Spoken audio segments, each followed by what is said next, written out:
Ichi the Witch is just 20 chapters in, and I am loving every bit of it.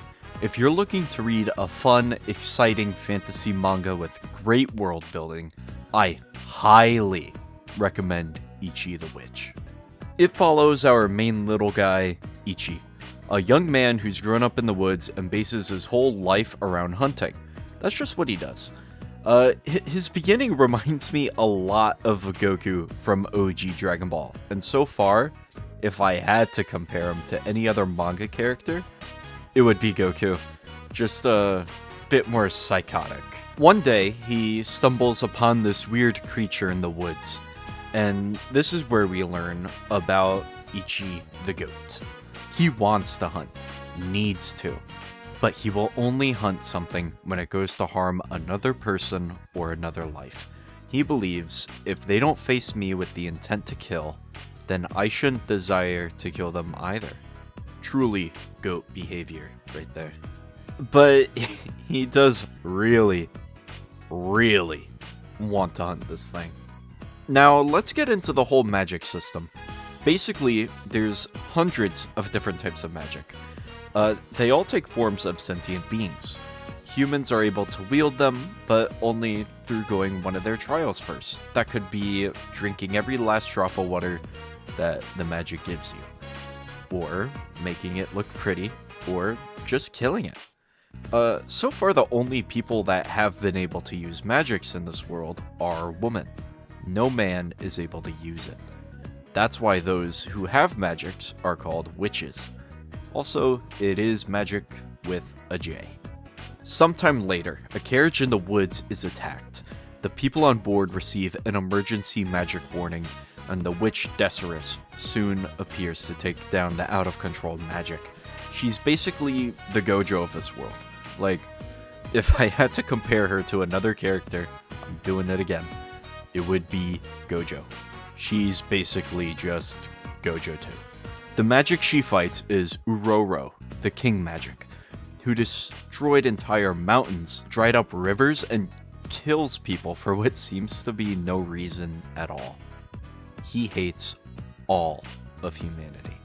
Desirous proves herself as the strongest witch and pins him down almost instantly after the fight starts. But then it's revealed. The only way to kill him is to pierce his heart, and no woman is able to do that. The only way to kill him is to be a man. But then our goat, Ichi the goat, shows up with a little knife in hand. He manages to get the magic stuck in one of the traps he had prepared, and he goes in for the kill. Then poof, he is now a witch.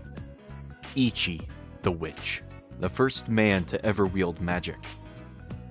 Then he accidentally blows up an entire forest.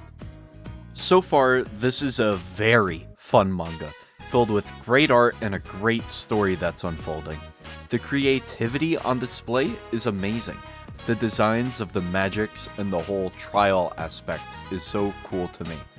It allows for creative fights that the characters can't just brute force.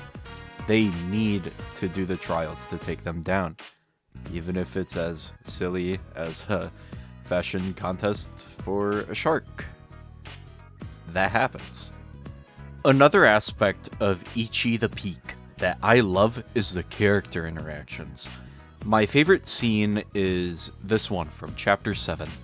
Ichi is on a trip with Desirous and Komugi, a member of the Witch Research Club, who's there to help research Ichi the goat. Also, there's a whole witch organization. I forgot to mention that part.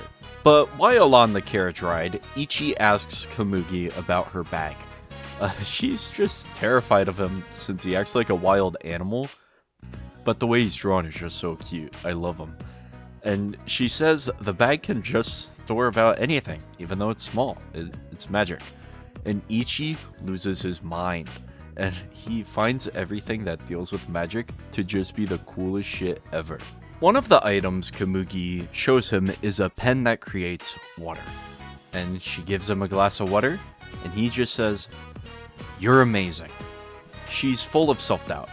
And we see a panel of just her whole family around her saying, "You're useless, fuck you, you can't do anything right." And it cuts back to Ichi, and he just gives her the story of how a blacksmith said to him, "A blade that isn't taken care of is bad and won't even cut jelly, but one that's taken care of, but lower quality shit, it'll just cut a whole ass boulder." And he says, basically, the worth of the tool is how it's used. I was thirsty. You gave me water. That made me happy. You were nice. I wanted to thank you. What I meant was, you're an amazing person. And that's my goat right there. He really appreciated that glass of water, I guess. And then Desirous just gets jealous that they're bonding and like jumps in there and she's like, no, talk to me. And it's just so cute. I loved every bit of that chapter.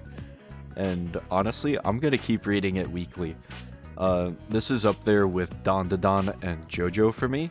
Those are currently my top 2 manga at the moment, and I'm really looking forward to seeing more of this series, and hopefully it gets an anime adaptation soon. Oh my god, it's gonna look so good. And that's it. I'll see you all next time. Bye.